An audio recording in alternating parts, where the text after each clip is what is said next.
Doctor बिटिया को इंसाफ दिलाने के लिए लगातार जो है सीबीआई एक के बाद एक सबूत जुटा रही है, लगातार सुनवाई हो रही है। लेकिन इसी बीच जो एक सबसे बड़ी खबर आती है वो ये कि संदीप घोष की जमानत जो है वो हो जाती है।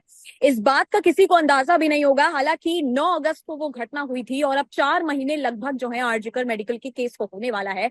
लेकिन संदीप घोष की जमानत के बाद से कई सारे नए सवाल हैं जो इस समय खड़े हो चुके हैं। सबसे पहला सवाल जो शुरुआत के दिनों से चलता चला आ रहा है वो ये कि आखिरकार उस डॉक्टर बिटिया का मुख्य आरोपी है कौन, और साथ ही उस डॉक्टर बिटिया को इंसाफ कब मिलेगा। मेरे साथ अभिषेक मौजूद है। अभिषेक, अब जो खबर आई है कि संदीप घोष की जमानत हो चुकी है, ये पूरी कहानी क्या है? नंदनी, ये केस ऐसा है कि अभी संदीप घोष को जमानत तो मिल गई, लेकिन सवाल ये है कि क्या वो जेल से बाहर आ पाएगा। संदीप घोष के लिए फिलहाल ये रास्ता आसान नहीं है। उसकी क्या वजह है मैं आगे जी। वीडियो में बताऊंगा, लेकिन उससे पहले ये समझना जरूरी है कि आखिर जमानत मिली क्यों। इतने गंभीर आरोप के बावजूद सीबीआई ने जिसको बड़े ही तैयारी के साथ गिरफ्तार किया था। मैं शुरुआत से कर रहा था कि बड़ी तैयारी कर रही है सीबीआई, किसी भी आरोपी को छोड़ने वाली नहीं है, तो बड़ी तैयारी के बाद सीबीआई ने गिरफ्तार किया। और सीबीआई की एक गलती की वजह से ही संदीप घोष को जमानत मिली। सियालदा कोर्ट में जब सुनवाई शुरू हुई, जब उसने जमानत याचिका लगाई, तो वहां सियालदा कोर्ट में सुनवाई के दौरान जज साहब को यह कहना पड़ा कि 90 दिनों के अंदर सीबीआई जो है वो चार्जशीट दाखिल नहीं कर पाई दूसरी, इसलिए संदीप घोष को जमानत दी जाती है। अब यानी कि सीबीआई क्या कर रही थी, जो पूरक चार्जशीट की बात हो रही थी नंदिनी, वो पूरक चार्जशीट सीबीआई क्यों नहीं दाखिल कर पाई। सवाल ये था कि जो आरजीकर मेडिकल कॉलेज में घटना हुई है, जिस केस में संदीप जी। घोष को प्राइमरी शुरुआती जांच में जो गिरफ्तार किया गया था, प्राइमरी जो इन्वेस्टिगेशन थी, उसमें जब इसको संदीप घोष को पकड़ा था पुलिस ने, सीबीआई ने जब पकड़ा, तो उस वक्त एक बात सामने आई कि जो आरजीकर कॉलेज में घटना हुई डॉक्टर बिटिया के साथ, उसमें संदीप घोष ही सबसे बड़ा साजिश करता जी। है।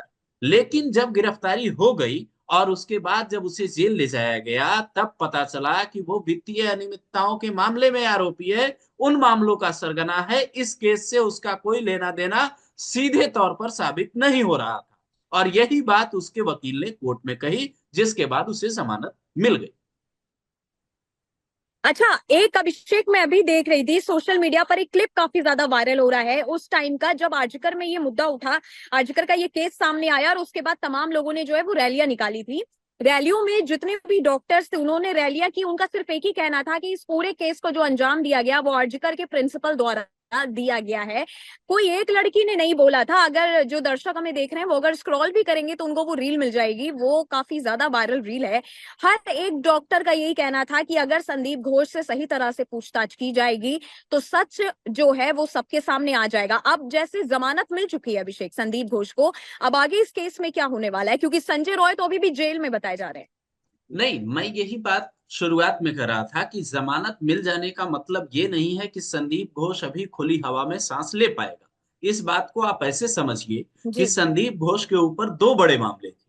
पहला मामला तो ये है कि जो जी। वित्तीय अनियमितता उसने की है, उस मामले में सीबीआई ने चार्जशीट बकायदा दाखिल कर दी है और उस केस में उसको मुख्य आरोपी माना गया है।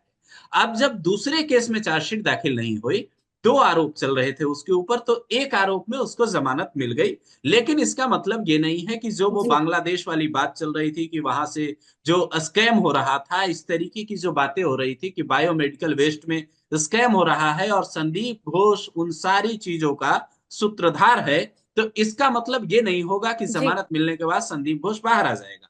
लेकिन हाँ, इस केस में एक बात जो सबसे बड़ी साफ हो जाएगी वो ये कि संजय रॉय ही इस केस का इकलौता आरोपी है। सीबीआई की जांच के बाद ये बात सामने आ गई जो लोगों के गले नहीं उतर रही है।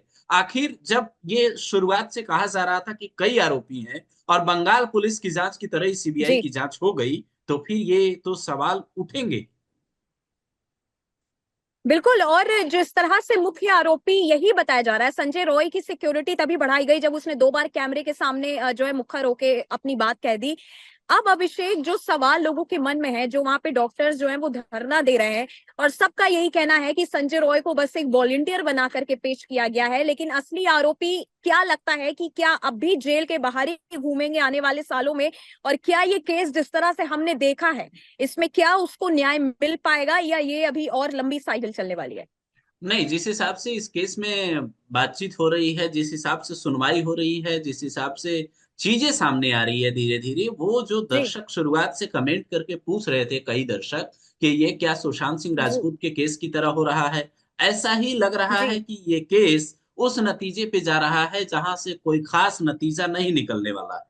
मतलब आप समझिए कि हम्म संजय रॉय को पकड़ा गया और उस पे चार्जशीट पेश हो गई।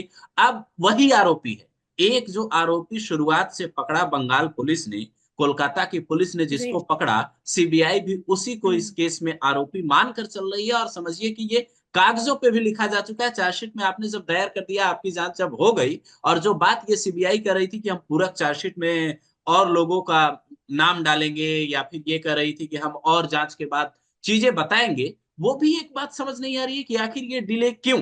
क्या ऐसा तो जी नहीं है कि सीबीआई के पास कोई सबूत है और उसके बाद भी वो जो है नाम अभी नहीं डाल पा रही है, क्योंकि वो सबूत अभी पूरे तौर पे साफ नहीं है। ये भी तो हो सकता है कि 90 दिनों के वक्त में सीबीआई उस जगह पे नहीं पहुंच पाई हो। कई बार कई घटनाएं जी ऐसी होती है कि आप तय समय पे जांच पूरी नहीं कर पाते, लेकिन इसका मतलब ये नहीं होता है कि जांच पूरी हो गई।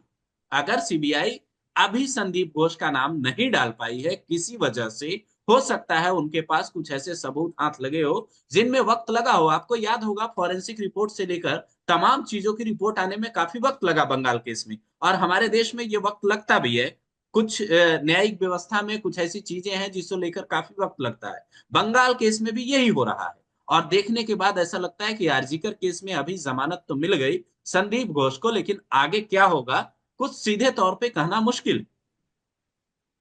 जी बिल्कुल। और जिस तरह से संजय रॉय को रखा गया है इस केस में, लोगों का कहना है कि पूरा सिस्टम से पूछताछ होनी चाहिए, तभी जाकर के उस डॉक्टर बिटिया को इंसाफ मिलेगा। लेकिन सीबीआई जो है संदीप घोष का नाम नहीं ली और संदीप घोष को जमानत अब मिल चुकी है। हालांकि सवाल वही है कि इंसाफ क्या मिल पाएगा, या फिर आरजीकर मेडिकल कॉलेज का केस जो है सुशांत सिंह राजपूत की तरह ही बंद हो करके कहीं एक कोने में चला जाएगा, जिसकी चर्चा मेरे ख्याल से सालों साल अब तक हो रही है सुशांत की। आपका क्या कहना है? आप हमें नीचे कमेंट सेक्शन में कमेंट करके बता सकते हैं।